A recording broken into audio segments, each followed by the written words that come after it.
I'm Carole Blane, and I have led a very eclectic life with a diversity of careers and experiences and things like that. And it's kind of funny. I have a friend who I always sort of was a little discouraged that I didn't have one strong passion in my life. And my husband, who you know also, has a very couple of very strong passions. One of which is his music, and so my friend and I decided that his passion or his interests are, you know, an inch wide and a mile deep. And my interests are a mile wide and an inch deep. So I am interested in everything, pretty much. Um, and I have studied a lot of things and lived a lot of things and different careers and different experiences. My interest level lasts about, I don't know, maybe 7 years with something.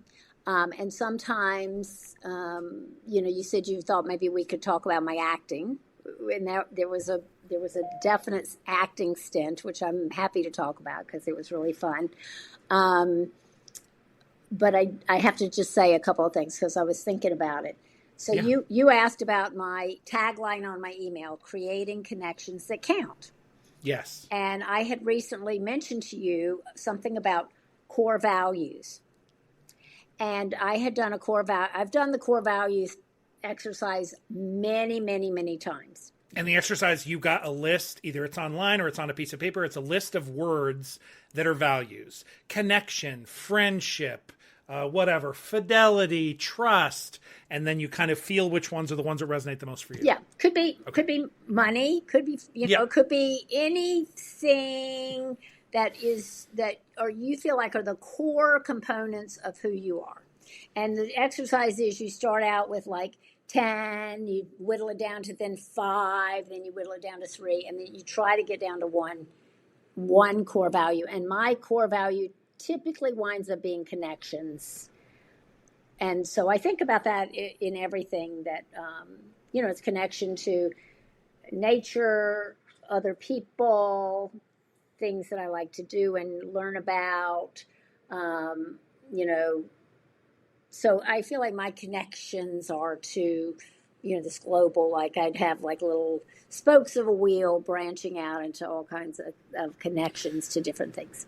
Can I ask you, because like, I was going to ask about what are connections, and then you said it could be to nature, it could be to people, and those feel like inside emotionally, those could feel very differently. So I'm curious to you, when you look at your primary value as connections, what does that feel like? How does it feel to look for connections and make connections?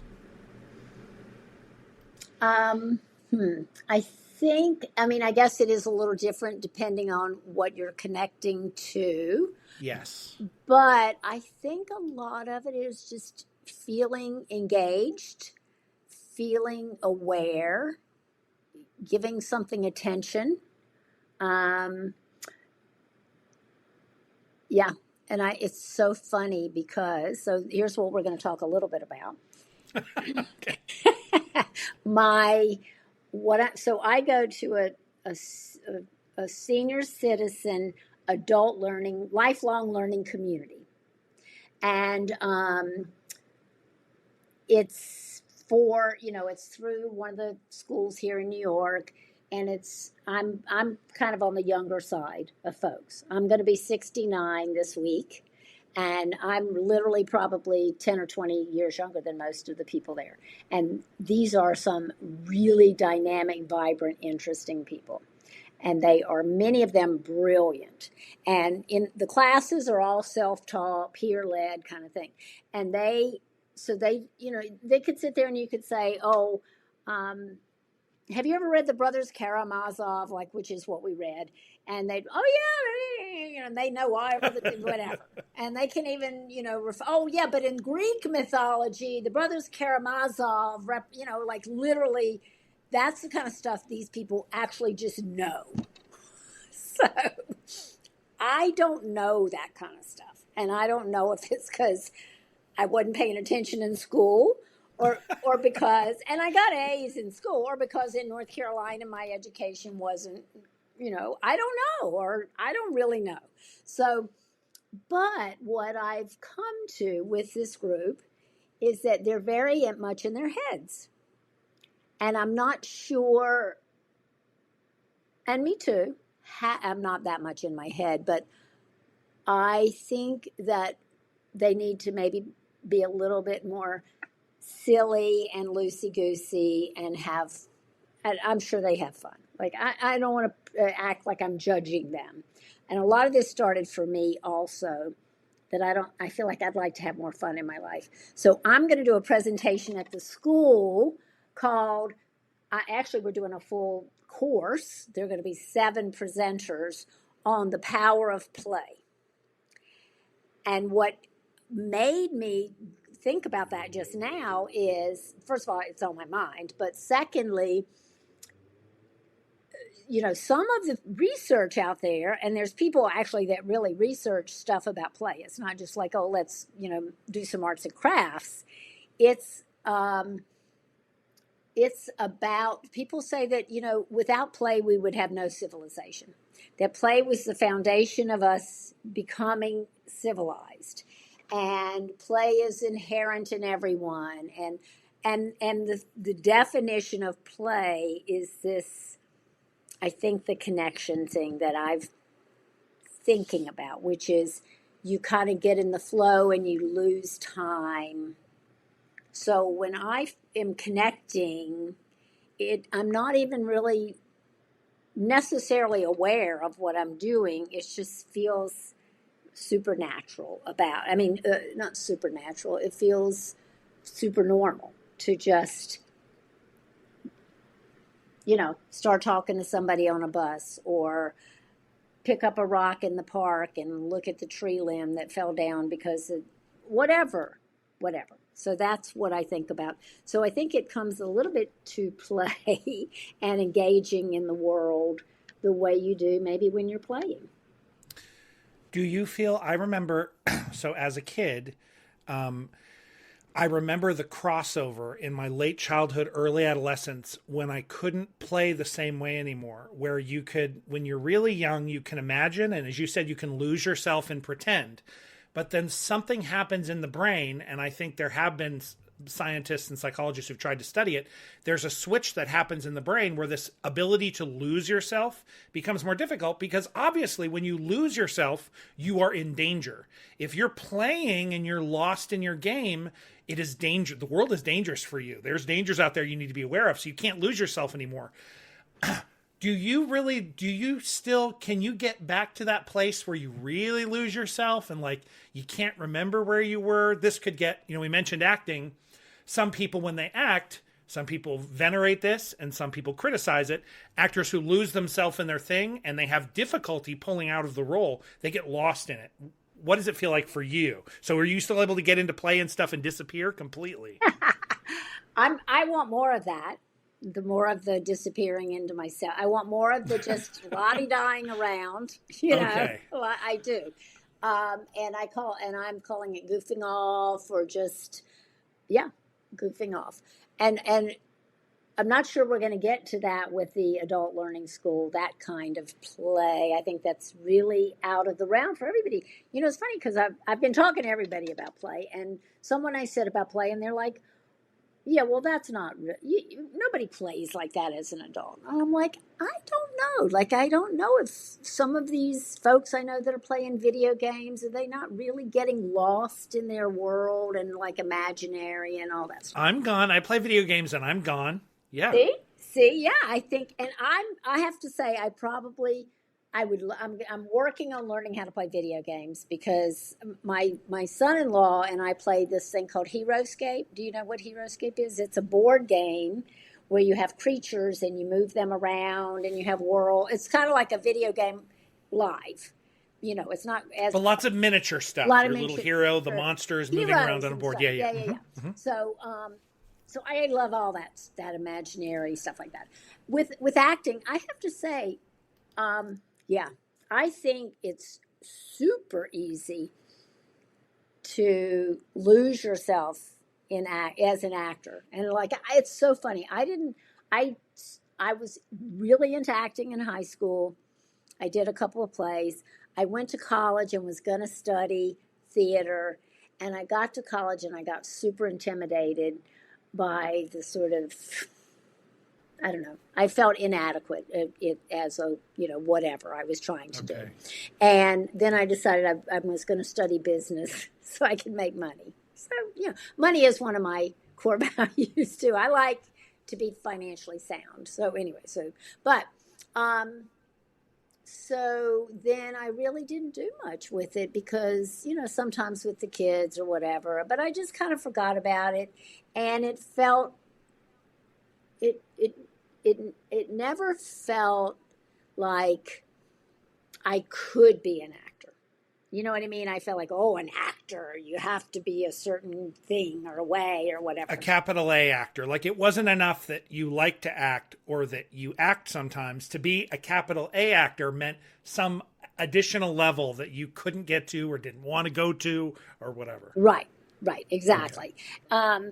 So, yes. So then when I moved to New York after the kids were older, I thought, maybe I'll try some acting.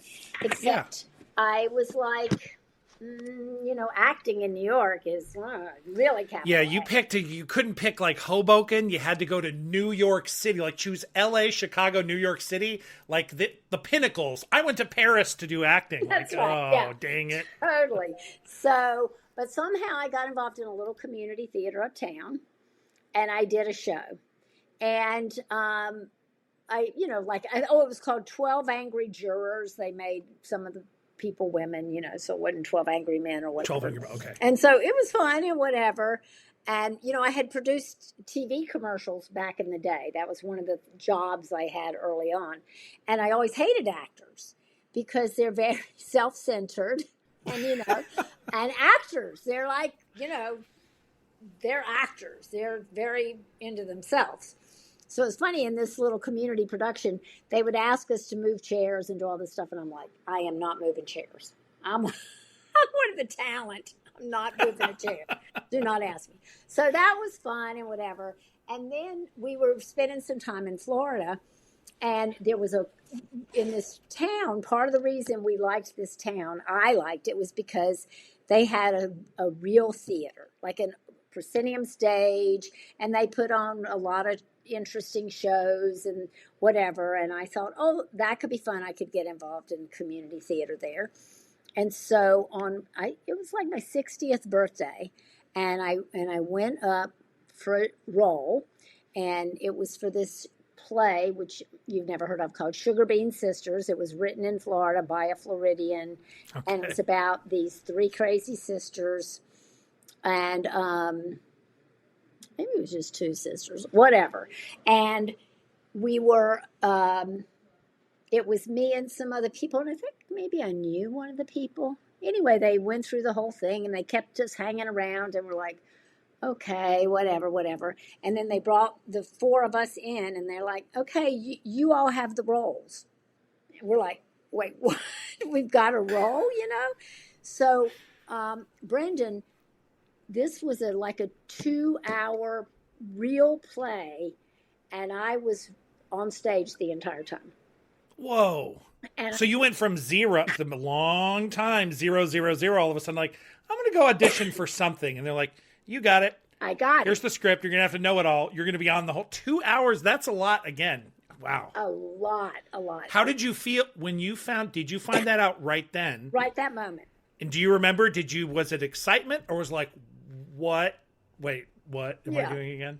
How'd you feel? It was all of that. It was super excited, super unbelievable. I don't think I was scared right that moment. But and because also the other people that got in also weren't established actor people. Okay. We were kind of all fresh.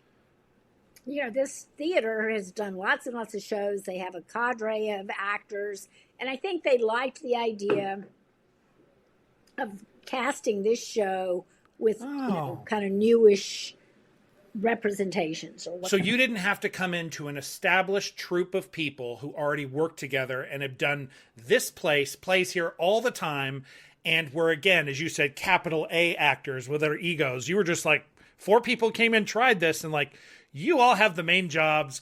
Here we go. Right. Oh, you know what? And I think I did do another show there first. I actually, that's true. Now that I think about it, I was an extra in the show about the monkey trial. Oh, whatever the one is about the Scopes monkey trial? Yeah. Okay. The two big, lawyers fighting. Right. I was one of the townspeople in that. Okay. So I had met some of these people, but whatever. But still, I had no cachet of any kind, and no whatever. So it was this director. She decided to give us all a go and whatever. So I, started learning my lines, and it was crazy. And and the thing is, we would do these rehearsals, and they were just kind of like, okay, whatever, this is kind of old hat for them. And I'd be like, we need to, so anyway, I spent like hundreds of hours learning this show. And every day before I went to the theater, I would take like an hour and a half nap, because who can stay up till 11 o'clock at night, Seriously. really, and really be on. And it was great. And I had no idea what I was doing.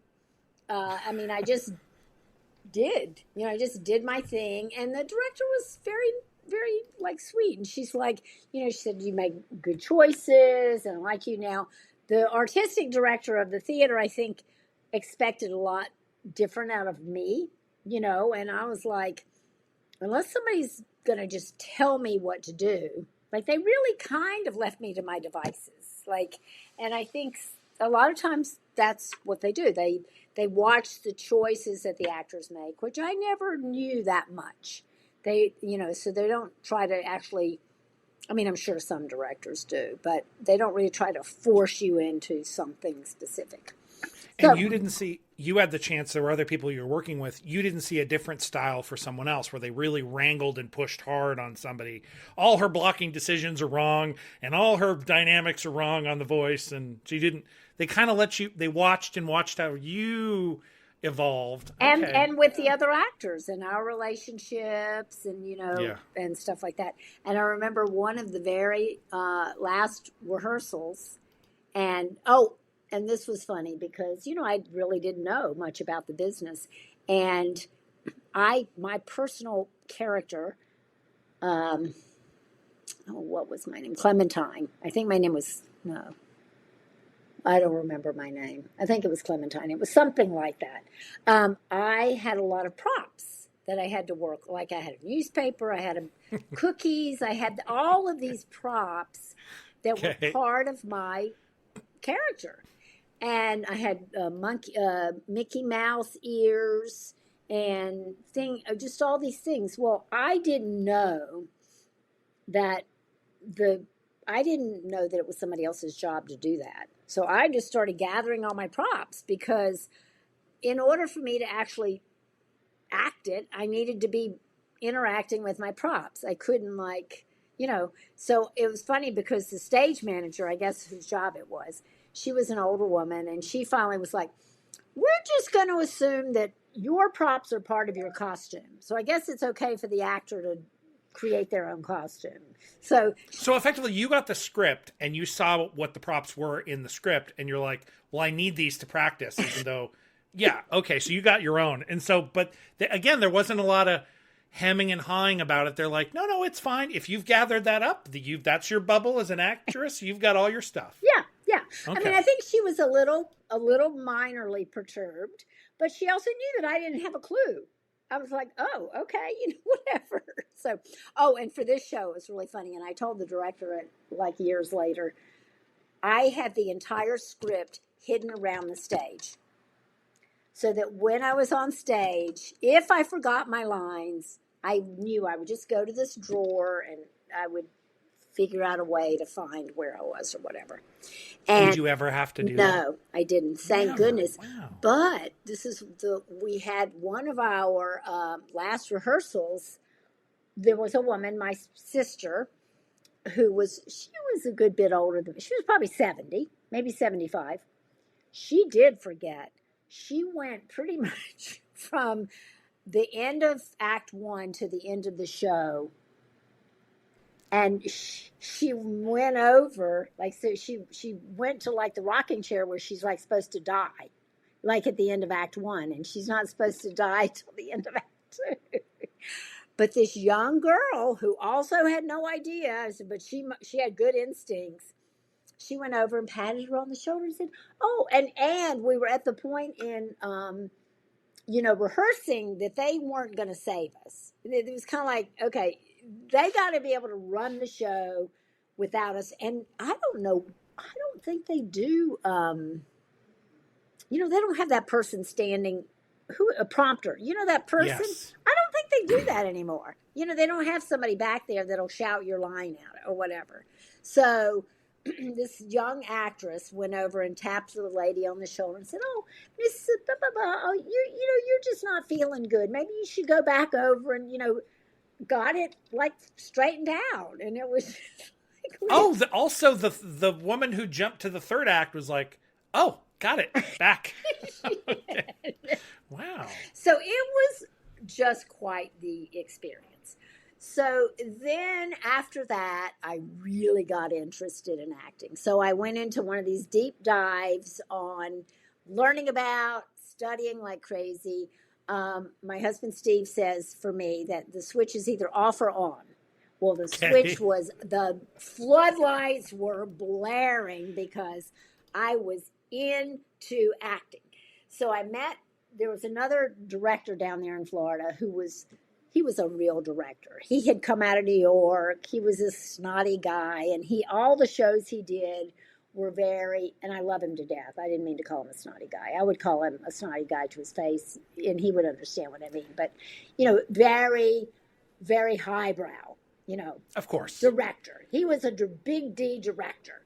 And, all the shows that they did were very esoteric and artsy and so I got involved with him, and I know, because he was teaching acting classes. So then I started going in Florida. He come from New Florida. York. He's Again, in Florida this is teaching still acting. a Florida thing, and he, that and all his shows were about social issues. I mean, really good shows. I mean, really deep, good artistic shows. He started teaching. I started learning about acting, and who knew? I thought acting was just like whatever. So, like about having a backstory to your character. So you don't, just get a character. You have to create a world so that you can be that person and whatever. And then so I did some shows with him. And then I came to, and we did scenes. We did all kinds of stuff. I got very involved in that little theater, and it was a great little theater. And then I came to New York, and I started taking acting. He told me where to go for acting classes. So I started going to this school for acting classes. And I wound up at 2 different schools. And it was hard. It was really and challenging and scary. And I learned a lot. And scene work. And it honestly, that was as much fun as performing on stage. Just doing the scene work, learning the stuff, and talk about. Yeah, it felt really connected, live, and so I did some stuff there, and then I met this gal, and she invited me to be in a show she had written here in New York, and I was in that show with 4 other young folks. I was the oldest. In fact, all the actors in the school loved me because I could play their mother. So they, right. They'd be like, "Will you be in a scene with me?" And I'm like, "Okay, sure." So, so I did that, and then I did a couple things online, and then when I don't know why I kind of stopped. I guess we weren't spending that much time in Florida anymore, and in New York, it's not that easy. Like I wasn't gonna start auditioning. I just wasn't gonna do that. So, and the classes were involved. If you were in a regular old intro to acting class here in New York, could be like a full-time job. Honestly, you just How come, as opposed to college, when that kind of hit hard or hit differently, and you're like, this is too hard, this competition's too high, these people are trying to do something I'm not trying to do, this is not for me. What do you think the difference was this time? Like you said, these classes, they were challenging, they're hard, this is a lot of hard work, but this time it was different. What was different? I think it was my confidence. I think it was my confidence. Probably age. I probably I don't think I really cared as much. I mean I don't really remember caring that much when I was young, but I think I came from a small town. I was at a college that was kind of big and impersonal, and it just didn't and it felt the stakes were somehow higher or something. This felt like Well, also, like, again, college, you said competing values. I mean, one value, connection and wanting to get in the flow and playing, and this other value of money and stability and responsibility. So those were in you. So it's just like, well, the mix right now is too far one way. I have to pull it the other way. And this time the mix was probably the other way. No, I can play more. I can act more. that is a really good observation. Really, I think you're right. I think the you know the need for uh I mean, I'd been really responsible my whole life, and the acting thing felt kind of irresponsible and letting go and being somebody different than um and it's fun. It really is fun. And it's if I didn't have to learn the lines like I like now. Oh, so when I actually sort of I hate retired, memorizing so much. That's the thing that turns me off it's from any of that more stuff. yes. And I when I kind of retired ish recently, I thought, oh, well, maybe I should go to like acting school full time or do something. And then I'm like, it's too hard. Like, and then it started feeling, I felt like that's going to be a lot of work.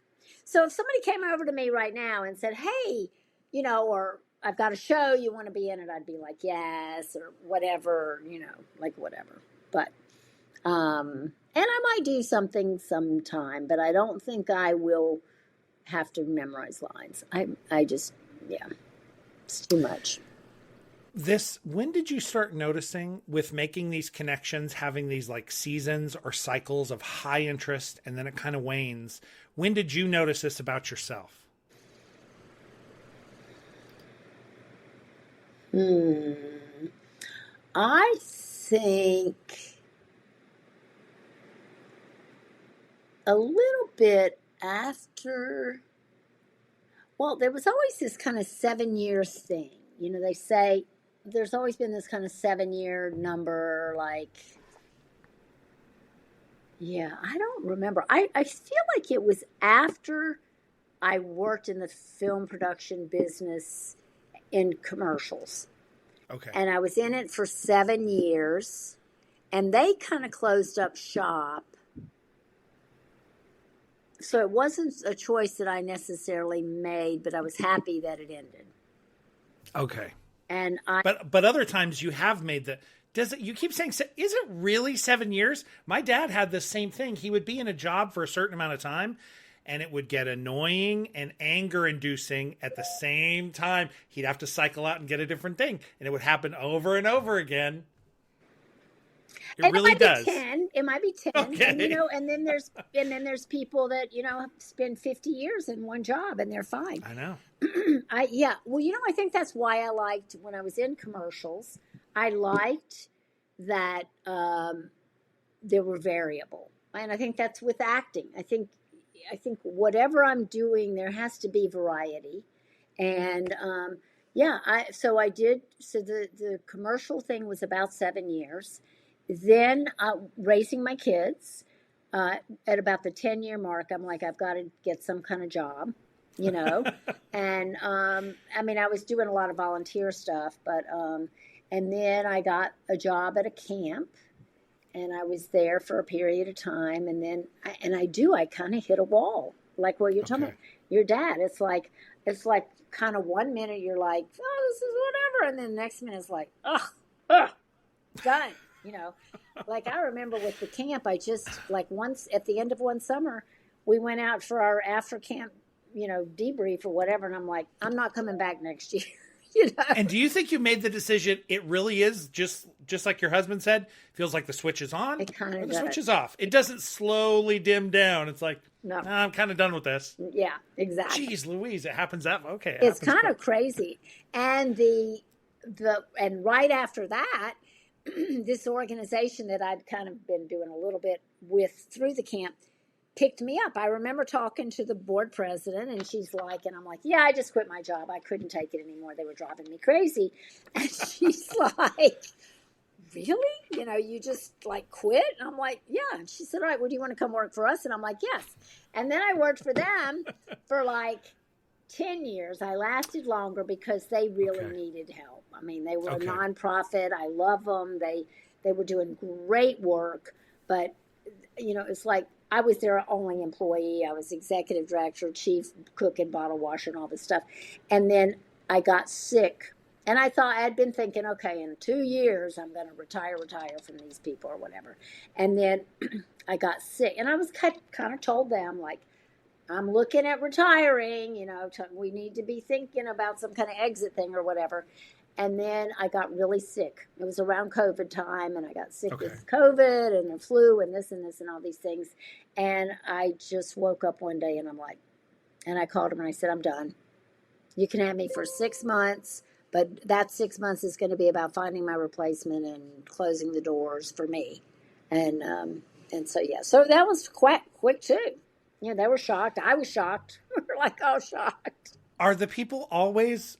Are you always? Are the people always shocked, or do people say like, "Oh, I could tell"? Do some people are they paying attention? Do you send out signals that only certain people with their antenna can pick up?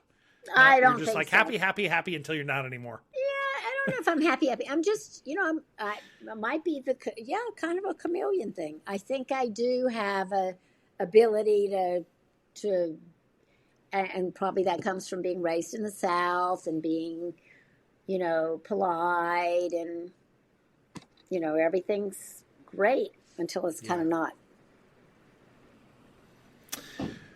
Who helps you in this stuff? Does this connection feel like an independent kind of thing through the decades that you enjoy connecting these things, whether it's art or work or family or, whatever, touching the religious tradition, touching children education? Does it feel like you're working in groups, or do you always kind of feel like an independent spirit working your way through these things?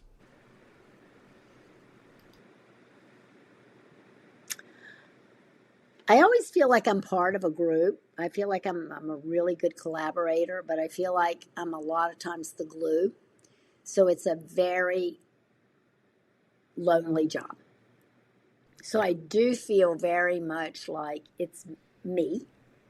I feel like I make good relationships and connections, but yeah, I feel like I do a really good job of subverting myself to the sort of more creative elements or the more, I'm a great sort of employee. The reason I think I stayed at that one job for 10 years is because they actually got it. They didn't always acknowledge that they got it, but they were like sort of the cream of the crop of their fields, like judges and these mental health people, who all are part of APA. They're really high level people, and they understood and acknowledged that I was super high level at what I did for them. They really appreciated it. They didn't always. It wasn't always, whatever. But I think that's why I stayed with them. The camp job, they really didn't get it. They didn't get how, um, I was there for them, kind of thing.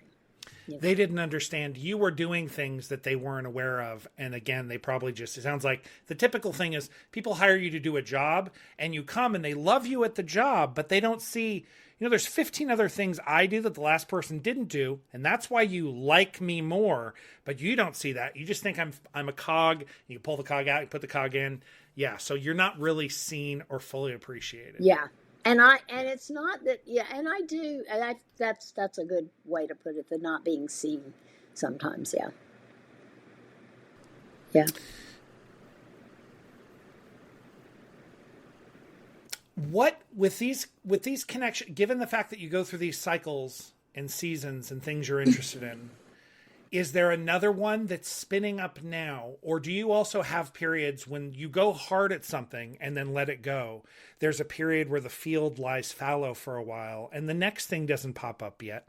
Or are you already like, no, these things are popping up. I've already picked it. I mean, it already sounds, you're all excited about this play class. I'm like, oh, she's going to go, and then she's going to get certification as a play consultant. I know somebody who there's people who do, executive coaching with Legos and they do leadership management with stuff, getting people out of their head into the play. Oh, I love so that. Oh, she's going to go get certified for that. She's going to go join that group. Yeah. So I don't know, is the next thing here or right now, or is it a kind of a slowdown where you're looking at things and feeling things out? Well, it's funny because yes, so both. Okay. I didn't, so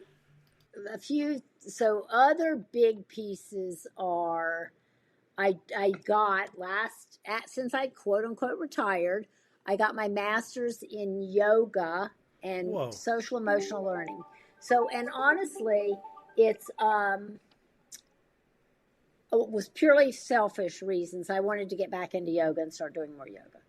So, but it is funny that you talk about, is she going to start doing this coach? Like I could full on, I'm tired. I don't want to create so I did this whole yoga thing. I did a master's. I had to write a 40-page paper, which was horrible. That is something I definitely don't want to ever do again. And I'm done. It was like plow, take the 200 level, the 300 level, the master's at three, that was only 3 years, I guess. Okay. But I was done when I was done, and I kind of stopped doing yoga. I kind of stopped the whole thing. It's like it didn't even happen, and it was very recent. I got my master's last year, December or something, May or sometime. And so that was one thing, which is kind of funny. And then, so I think this school is feeling a little bit of the need for stuff. Okay. And I did a couple of big presentations in December this year, which were kind of interesting. I thought we might talk about one or two of them. So one is that I actually walked the Camino of Santiago. I don't know if you know what that is. It's a pilgrimage in Spain. Okay. And I did that 10 years ago. Okay. And I did that while I was, it might have been the 7-year mark of that organization that I stayed 10 years. Because it was like one day I'm like, hanging out, helping, being their executive director and everything. And then I'm kind of like, listen, I'm going away for, 6 weeks in the fall. Replace me or don't. I'll come back. If you want me, I'm done. Because right. It was a real burnout kind of thing. So I did that. And then this past December, I hadn't really talked about it or done anything. I did a presentation on that for the school people. And I also did a presentation. This is kind of one of my things right now. I did a thing on burial. And so green burials and death. So I'm kind of thinking about kind of the death and what's coming. And are you going to go get certified as a death doula now? And okay. I think I heard you I know people. Yeah. Look at you. So, Sarah, Rabbi Sarah, is totally into it. She and I talked about becoming death doulas together. All right. And we're talking about starting a death cafe for JSLI. No, what is that? The death cafe sounds like where the people go to die. Is that no? It's an